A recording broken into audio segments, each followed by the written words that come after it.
जय हिंद दोस्तों ये डिक्टेशन आपका एसएससी स्टेनो डिक्टेशन श्रृंखला का 26वां डिक्टेशन है, जो कि आपका प्रीवियस ईयर डिक्टेशन है। तो अगर अभी तक आपने पिछले डिक्टेशंस को नहीं लिखा है तो प्लेलिस्ट में जाकर सारे डिक्टेशंस लिख डालिए, क्योंकि ये आपके स्किल टेस्ट के लिए बेहद बेनिफिशियल साबित होंगे। वीडियो को लाइक कर दीजिए, अपने उन दोस्तों को ज़्यादा से ज़्यादा शेयर करिए जो एसएससी स्टेनो या इलाहाबाद हाई कोर्ट स्टेनो की तैयारी कर रहे हैं। अगर आपने अभी तक चैनल को सब्सक्राइब नहीं किया है तो कर लीजिए, बेल आइकन प्रेस कर लीजिए ताकि आप कोई भी डिक्टेशन मिस ना करें। Dictation start.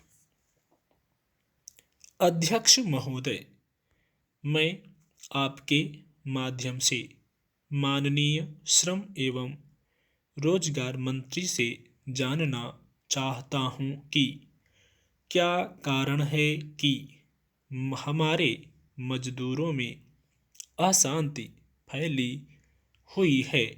आज हर मजदूर दुखी है। आज देश के मजदूरों को अपनी महंगाई के लिए, रोटी के लिए, मकान के लिए, पानी के लिए और अपने सारे अधिकारों के लिए संघर्ष करना पड़ रहा है, लेकिन आज तक हमारे देश के मजदूरों की समस्या को मंत्री महोदय हल नहीं कर सके। मैं मंत्री महोदय का ध्यान इस ओर आकृष्ट करना चाहता हूं कि कोयला खानों में या कपड़ा मिलों में जहां अनेक यूनियनें बनी हुई हैं, वहां प्रबंधन की ओर से मजदूरों को आपस में लड़ाया जाता है। इससे मजदूरों के बीच में एक संघर्ष खड़ा हो जाता है और मालिकों द्वारा उनको तहस नहस करने की कोशिश की जाती है। जिस समय यह कानून लागू होने जा रहा था, उस समय हर तरीके से मजदूरों की छटनी की गई, लेकिन शासन की ओर से और श्रम मंत्री की ओर से उचित कार्रवाई नहीं की गई। आज वही मजदूर बेकारी और बेरोजगारी में पड़े हुए हैं। मैं मंत्री महोदय के ध्यान में यह बात भी लाना चाहता हूं कि जब मैं कोलकाता गया था तो देखा कि जब मजदूरों की छुट्टी हुई तो उनके लिए घर जाने की कोई व्यवस्था नहीं थी। वे अपने बाल बच्चों को लेकर मिल के सामने खाना खाने के लिए बैठते हैं, लेकिन मिल वाले उनके लिए कोई व्यवस्था नहीं करते। मंत्री महोदय को इस ओर ध्यान देना चाहिए। मैं जानना चाहता हूं कि मिलों में आज किस आधार पर मजदूरों को काम पर लगाया जाता है।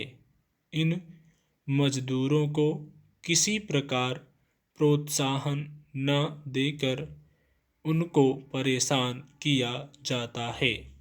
आज मिलों में बीमारी की छुट्टी की व्यवस्था नहीं है। साल में 10 दिन की छुट्टी मिला करती है, लेकिन इस मामले में भी मजदूरों को कष्ट दिया जाता है।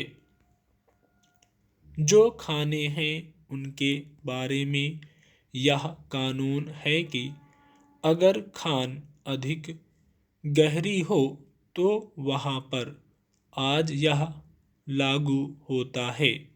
जहाँ तक मेरा अनुमान है, अनेक स्थानों में खाने बहुत अधिक गहरी हैं, लेकिन वहाँ पर यह कानून लागू नहीं है। मैं जानना चाहता हूँ कि क्या कारण है कि इस कानून को वहाँ लागू नहीं किया जाता? मजदूरों की नौकरियां खत्म की जा रही हैं, मजदूर दुखी हैं। हाल ही में मुझे सूचना मिली थी जिसमें बताया गया है कि मजदूरों को परेशान किया जा रहा है, उनको नौकरी से निकाला जा रहा है। छोटी छोटी गलतियों के कारण उनको साल भर से मजदूरी नहीं मिल रही है और उनको हर तरह से परेशान किया जा रहा है। उनके परिवार के लोग भूखे मर रहे हैं। मैं मंत्री महोदय का ध्यान इस ओर आकर्षित करना चाहता हूं और अनुरोध करता हूं कि वे इस दिशा में आवश्यक कदम उठाएं। हमें पूरी आशा है कि वे जल्द ही इस समस्या का समाधान निकालकर मजदूरों के कष्टों को दूर करेंगे। हमारे देश के मजदूरों की आर्थिक हालत बहुत खराब है। उन्हें समय पर भोजन, कपड़ा व मकान जैसी आवश्यक सुविधाएं उपलब्ध नहीं हो पा रही हैं।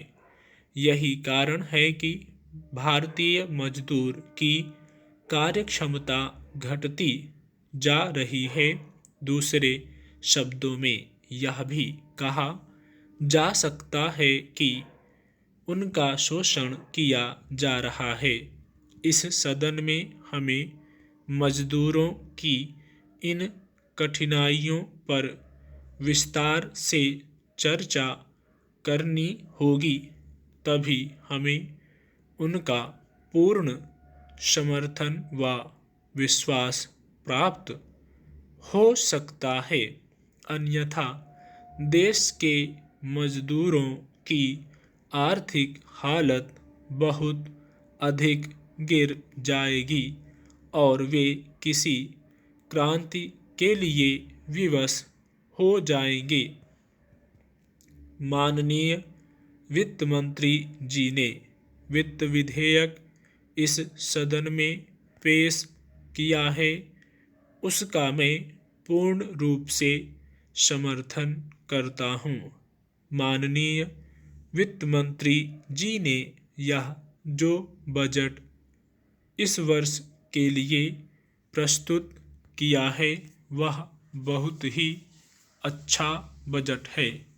हमारे विरोधी दल के कुछ सदस्यों की यह आदत सी बन गई है कि चाहे सरकार कितना भी अच्छा बजट क्यों ना पेश करे, चाहे जनता की भलाई के लिए कितनी ही अच्छे कार्य क्यों ना किए गए हों, वे हर कार्य की निंदा ही करते हैं। यदि हम तुलना की दृष्टि से देखें तो हमारे देश के साथ दुनिया के जितने भी अन्य देश स्वतंत्र हुए हैं, उन सभी देशों में से हमारा देश सबसे आगे रहा है।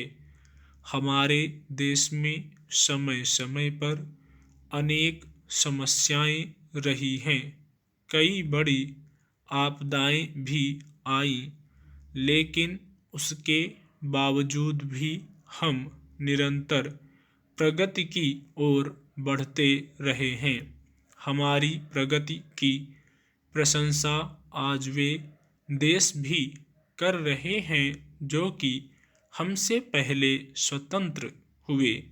माननीय वित्त मंत्री जी ने अनेक क्षेत्रों में विकास के लिए अनेक घोषणाएं की हैं। हमारे प्रधानमंत्री ने देश के विकास की एक रूपरेखा खींची है। स्टॉप।